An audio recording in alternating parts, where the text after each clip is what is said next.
सुंदरवन के जंगल में टुनटुनी चिड़िया अपने दो बच्चों के साथ रहा करती थी, चिंकी और बंटी। दोनों बच्चे उसके बहुत ही काबिल थे और दोनों बच्चे स्कूल जाया करते थे, लेकिन उनकी गरीबी के चलते वो दोनों बच्चों की स्कूल छूट चुके थे। कालू कौवा बीमार रहता था, जिसके कारण वो कुछ ज़्यादा काम नहीं कर पाता था। उनकी गरीबी की हालत की वजह से वो खाना पीना भी सही नहीं खा पाते। एक दिन जब कालू कौवा काम करके आया घर, तो उसने देखा कि टूनी चिड़िया खिचड़ी बनाई थी। तभी कालू कौवा टूनी चिड़िया पर गुस्सा करने लगता है और उससे कहता है, टुनटुनी, ये क्या बना दिया तुमने? दाल खिचड़ी? तुम कोई सब्जी या फिर रोटी बनाना चाहिए था ना। मैं ये सब नहीं खाऊंगा। अजी सुनिए जी, इस दाल चावल के अलावा घर में कुछ भी नहीं था। हमारी गरीबी तो कभी खत्म ही नहीं होगी जी। अब क्या करूं, पेट तो भरना है। छोटे छोटे मेरे दो बच्चे हैं, उनको कुछ तो खिलाना ही था। जब ही मैंने दाल चावल मिक्स करके खिचड़ी बना दी। चलिए अब चुप करके आप भी खा लो और जल्दी से फिनिश करो, नहीं तो बीमार पड़ जाओगे आप। नहीं नहीं टुनटुनी, मेरा तो पेट भरा हुआ है, तुम खा लो ये। मैं तो नहीं खाऊंगा, बस मैं सोऊंगा अब। अजी मैं सब जानती हूँ कि आप मेरा पेट पालने के लिए खुद भूखे रहते हो और मैं कुछ भी नहीं खाऊंगी। आप खा लो, आप खाओगे तो मेरा भी पेट भर जाएगा। पता नहीं हमारी कब गरीबी खत्म होगी। टुनटुनी और बच्चों, जल्दी जल्दी से खाना खा लो। आज बाहर का मौसम बड़ा ही खराब है, कभी भी बारिश हो सकती है। जल्दी जल्दी से खाना खा लो। टुनटुनी और उसके बच्चे खाना खा ही रहते हैं कि तभी तोती आती है और उससे कहती है, अरे टुनटुनी बहन, जल्दी जल्दी से घर का सामान बांध लो, बाढ़ आने वाली है। हर तरह की तरह इस बार भी हमारा घर डूब जाएगा। जल्दी जल्दी से निकलो, वरना नहीं तो हमारा घर हमारे साथ ही बाढ़ में बह जाएगा।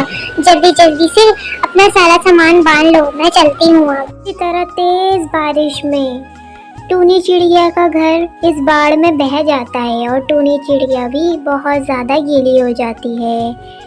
इस तरह दोनों बच्चे बहुत ही ज़्यादा परेशान हो रहे थे और बारिश रुक जाती है, सुबह हो जाती है। तभी टुनटुनी अपनी बेटी को पानी पिला रही थी। टुनटुनी की बेटी बहुत ज़्यादा रो रही थी और उसके आंसू उस समुंदर पे गिर जाते हैं। जभी एक परी प्रकट होती है। परी टुनटुनी चिड़िया से कहती है, बच्चों अब तुम लोग नहीं रो, क्योंकि तुम लोगों की तबाही का जिम्मेदारी मेरे ऊपर है, क्योंकि मेरी वजह से ही ये बाढ़ आती है और तुम लोगों का घर टूट जाता है। लेकिन मैं इस बार तुम लोग को ऐसा वरदान दूंगी कि तुम लोग हमेशा खुश रहोगे। अब तुम सब सिर्फ अमीर वाली ही ज़िंदगी जियोगी। जब भी तुम लोगों को कोई मसला हो, तुम लोग जल्दी से इस पानी में अपना सिर डुबा देना और फिर तुम लोग इसके नीचे जो महल है जल की, उस पे रहना और आराम और आसाइश की ज़िंदगी गुजारना। और हाँ, खाने के लिए तुम लोग को ऊपर ही आना पड़ेगा और खाना खाने के बाद तुम लोग दोबारा इस पे सर ढालकर नीचे चले जाना। ये कहकर वाइट परी गायब हो जाती है। सफ़ेद परी की जय, सफ़ेद परी की जय। इस सफ़ेद परी की वजह से हमारा तो दिन ही अच्छा हो जाएगा। अब तो हमारे सारे मुश्किलात हल हो जाएंगे। माँ चलो चलते हैं, इस नदी पे अपना अपना सर डुबाते हैं। बिना देर करे टूनी चिड़िया, कालू कौवा और उसके दोनों बच्चे आँख बंद करके उस नदी में अपना सिर डुबा लेते हैं और जब आँख खोलते हैं तो वो सब एक सुंदर से झील महल में होते हैं और वो झील महल सोने की बनी होती है, जिसे देखकर कालू कौवा, टूनी चिड़िया और उसके दोनों बच्चे बहुत ही ज़्यादा खुश हो जाते हैं। तभी वो उसी घर में रहने लगते हैं। अरे माँ, तू तो बिल्कुल जलपरी रानी लग रही है। अरे बच्चों, तुम लोग भी कोई अमीर चिड़िया से कम नहीं लग रहे हो। बस हमें किसी की नजर ना लगे। हमारे अलावा यहाँ है ही कौन जो हमें किसी की नजर लगेगी? टूनी चिड़िया, तुमने भी तो क्या बात कर दी। अरे वाह माँ, यहाँ महल तो बहुत ही बढ़िया है। यहाँ तो हर चीज मौजूद है। हम तो ऐयाशी से रहेंगे। अरे हाँ बेटा, अब टुनटुनी कबूतरी की वो बातें भी नहीं होंगी जिसे सुनकर मैं बिल्कुल पक जाती थी। अब तो मजा ही आ जाएगा और बेटा मैं तो बड़ी ही खुश हूँ। अरे टुनटुनी, तुम लोग की बकबक खत्म हो गई है तो चलो चलते हैं, महल देखते हैं। पूरे महल तो हमने घूमा ही नहीं। टूनी चिड़िया और टूनी चिड़िया के बच्चों की जिंदगी बिल्कुल तब्दीली हो जाती है और वो लोग अपने सारे गम भुलाकर वहाँ रहने लगते हैं हंसी खुशी। अरे कालू कौवे, तुम शादी कर लो। मैं अकेले इस घर में रह के बेजार आ गई हूँ। तुम्हारी बहू, तुम्हारी बीवी आएगी और फिर तुम्हारे बच्चे होंगे तो मैं उसके साथ खेलूंगी। मुझे बड़ा ही दिल कर रहा है कि मैं तुम्हारे बच्चे के साथ खेलूं और उसको खिलाऊं। बहुत मन कर रहा है कालू कौवे, अब मेरे अकेलापन दूर कर दो। अब तो मैं बूढ़ी हो गई हूँ, मुझे भी तो सहारा चाहिए। मुझे एक बहू ला दो और तुम शादी कर लो जल्द से जल्द। बस मैं यही चाहती हूँ कि तुम्हारा घर भी बस जाए। अरे माँ, आप परेशान नहीं हो, ये सब मैं कर दूंगा। मैं अभी जाता हूँ तांत्रिक के पास और उसको बता देता हूँ कि मेरे लिए कोई अच्छी सी लड़की देख ले, फिर मैं उससे शादी कर लूँगा। फिर आप भी उसके साथ सही रहना, बस लड़ना झगड़ना नहीं, क्योंकि मेरे दोस्त की माँ बड़ा ही अपनी बहू को सताती है और उसको मेरा दोस्त बड़ा ही परेशान रहता है। हर वक्त वो टेंशन में रहता है जिसकी वजह से मैं शादी करना नहीं चाहता, परंतु तू मुझे कह रही है तो मैं कर लेता हूँ शादी। कालू कौवे, मैं बिल्कुल सही कह रही हूँ, यही तुम्हारी उम्र है शादी करने की। अगर ये उम्र निकल गई तो तुम फिर शादी के बगैर ही रहना, समझ गए? फिलहाल जाओ और तांत्रिक से कह दो कि हमारे लिए कोई अच्छी सी पक्षी ढूंढे, ताकि फिर तुम्हारी भी शादी हो जाए और फिर मेरी भी जिंदगी हल्कान हो जाए। चलो जाओ। अरे कालू कौवे, इतनी तेज बारिश में तू कहाँ जा रहा है भाई? अरे उल्लू बेग जी, परंतु मैं तांत्रिक के पास जा रहा था। मुझे कुछ उनसे काम था, क्योंकि बारिश हो रही थी अचानक से, फिर तू मिल गया। मैं जा ही रहा हूँ, चलो मैं चलता हूँ। अरे नहीं नहीं, वहाँ नहीं जाओ। तांत्रिक तो अपने गांव चले गया कल ही और अब वो वापस नहीं आएगा अभी, क्योंकि उसकी पत्नी की तबीयत ठीक नहीं है, जिसके कारण वो यहाँ से चला गया। ओहो, अब मेरा रिश्ता कौन ढूंढेगा? परंतु मेरी माँ कितनी परेशान है मेरे रिश्ते को लेकर। अब क्या होगा मेरा? मेरी शादी कैसे होगी?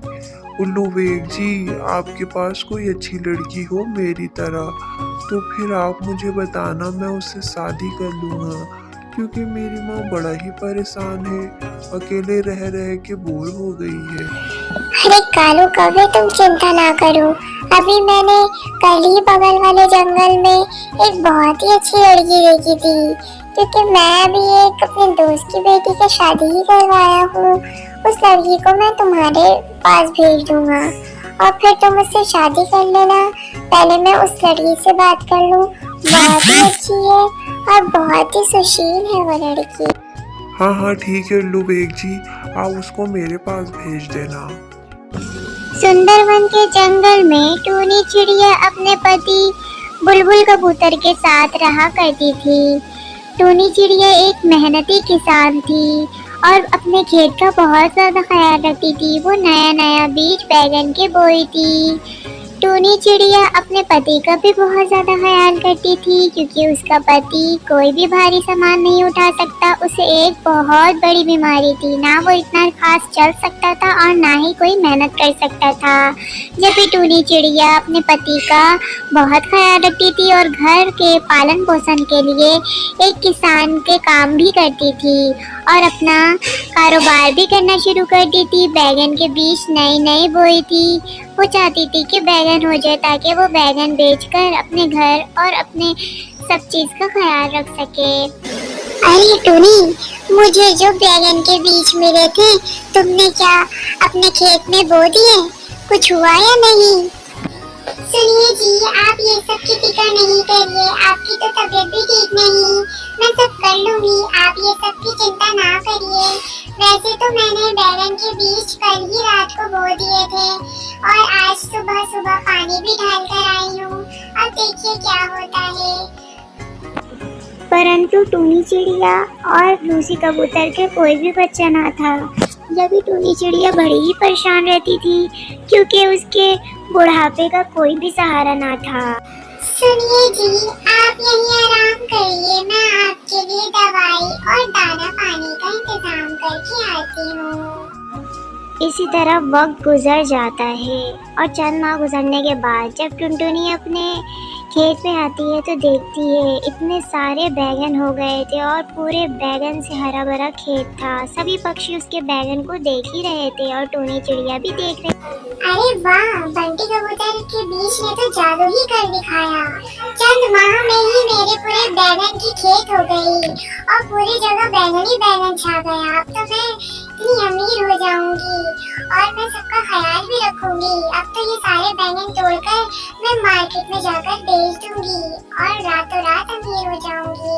मेरी मेहनत रंग ले आई। मैं अभी जाती हूँ और जल्दी से जाकर बताती हूँ। तो बस फिर क्या था, टुनटुनी फौरन से ही अपने पति के पास आती है और उसे सारी बात बताना शुरू कर देती है। बंटी जी, आपके बीच ने तो जादू ही कर दिखाया। पूरे जंगल में सबसे ज्यादा बैगन मेरी ही हुई है और मैंने इतनी मेहनत जो की थी, आखिर मेहनत तो रंग ले आई। अब तो आप भी चल के देखो क्या मजेदार बैगन हुई है। चलो चलो।